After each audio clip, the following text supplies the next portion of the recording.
Welcome, welcome, welcome to the dazzling world of Sin City, where dreams are made, bets are won, and definitely the city that never sleeps and is gearing up and setting the stage for Super Bowl 58, baby.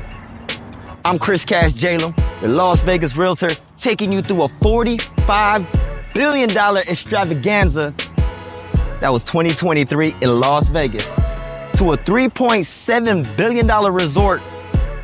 Vegas is thriving with real estate soaring and a booming population and a $60 million Super Bowl party, which y'all are invited to. Go ahead and hit that subscribe button and let's dive into the jackpot of Sin City's big bets on sports. Because what happens in Vegas just might change the game, baby. 2023 was like hitting 4 aces with a kicker. You feel me? We're talking about the Formula One races, a mind-blowing $2.3 billion entertainment sphere, and a brand new $3.7 billion Fontainebleau resort, and Adele herself serenading a sold-out crowd. But hey, it's going down February 11th, 2024.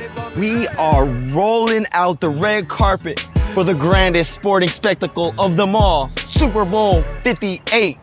38.8 million visitors spent a record-breaking $44.9 billion in 2022. That's a 24.7 increase from the previous year. That's some extra money, baby.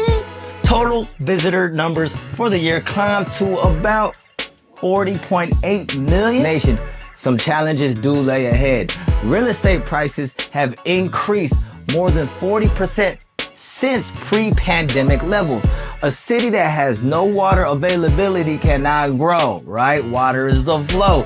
The nature of Las Vegas is a very unusual in terms of how it's a tiny island of privately held land in a vast ocean of federal land. So between 2012 and 2022, Las Vegas population increased by 18%.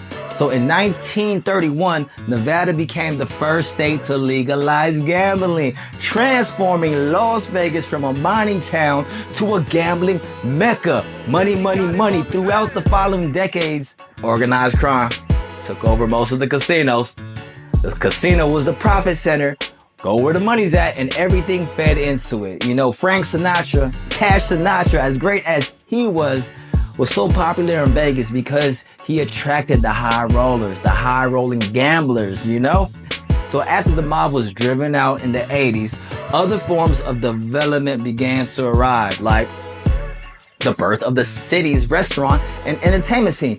Tourists flocked. They came in droves as the city diversifies its revenue streams beyond gambling, and so did the blue-collar workers. With the expansions of buildings comes the expansion of number of people. At one time, there was an estimate that every new hotel room created 4 to 5 jobs. Makes sense to me.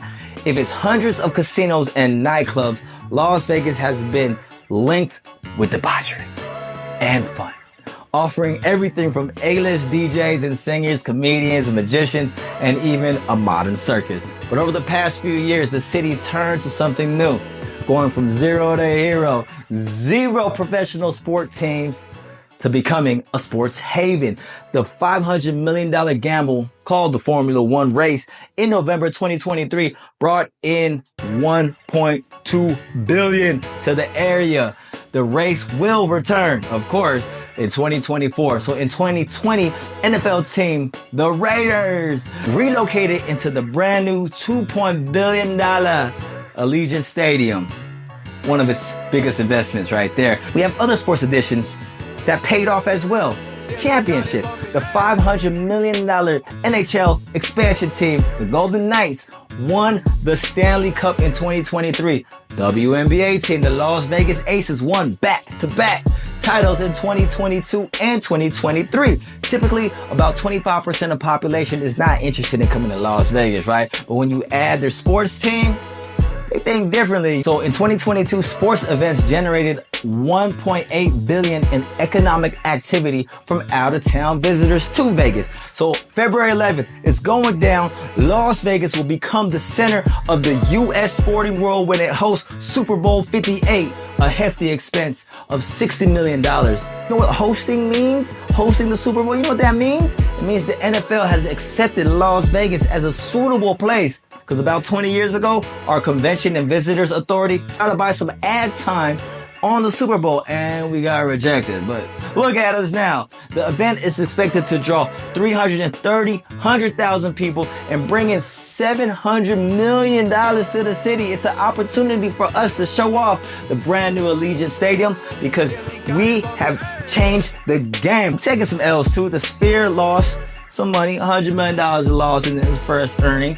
But over the years, Las Vegas has become notable for the culinary destination, boasting celebrity chefs, Michelin stars, while catering to both the budget conscious and the high rollers. Also, the medium home price for the area is $420,000, which is attractive when you compare that to Los Angeles, where most new residents are coming from, or New York.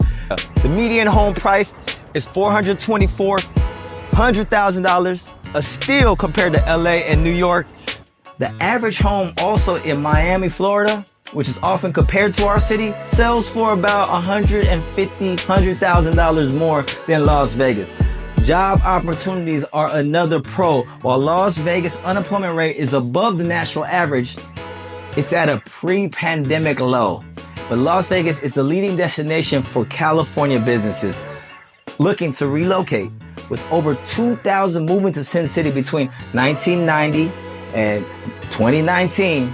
Also, Las Vegas studios have flirted with the idea of moving here as well. The existing Nevada film tax credit is worth $15 million per year. On top of that, many tech companies are expanding their reach in Las Vegas, like Google, who doubled its initial $600 million investment in the data center by adding another $600 million in 2020.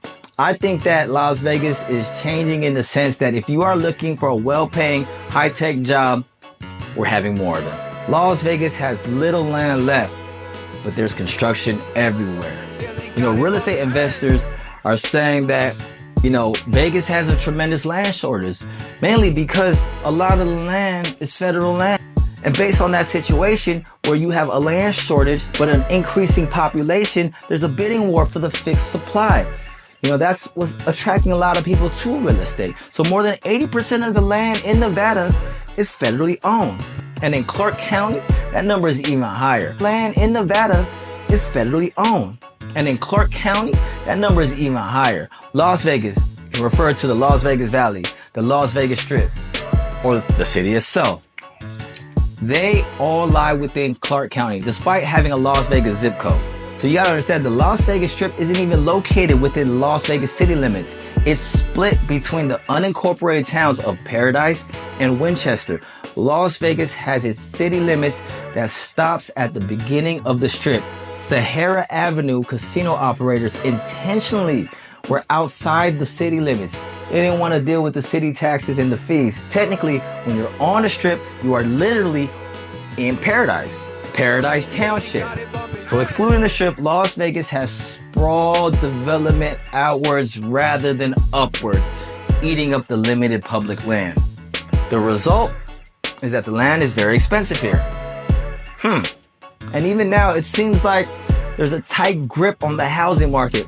But what may seem to be a struggle for home buyers and renters is, of course, an asset for investors. A lot of the business investors are making a lot of money and they keep continually to buy properties. So in 2023, home prices rose 11.7% compared to the same month a year prior. So one of the best investment locations is an area like Green Valley, Henderson. Also, a master plan community like Summerlin remains to be a popular investment. But rising home prices, interest rates, and inflation have made renting more costly than buying, which in turn has driven the rental prices up. The area had an overall apartment occupancy rate of 88.5% in January 2024. Nevada's lack of rent control policies give more power to the landlords and investors. One of the top industries in construction, ranking first among metro areas. Jobs drive everything. So as of January 2024, the Las Vegas Valley remains the only large metro region in the Mountain West without a developed light rail system. But changes are coming, and federal funding is being allocated to new projects. The city is young, at only 118 years old, and it's constantly evolving. But many say that the sky is the limit here. We are a city, we have good ideas, people are attracted to us. It just depends on what people want to do here. The skyline is our canvas, and we're painting a masterpiece. So there you have it, folks. The wild ride of Las Vegas. I'm Chriscashjalem, your Vegas realtor. Signing off. Go ahead and message me, hit me up, hit that subscribe button, hit that like button, and what happens in Vegas stays in Vegas. But the memories last a lifetime. I'll see you on the strip. Let's go.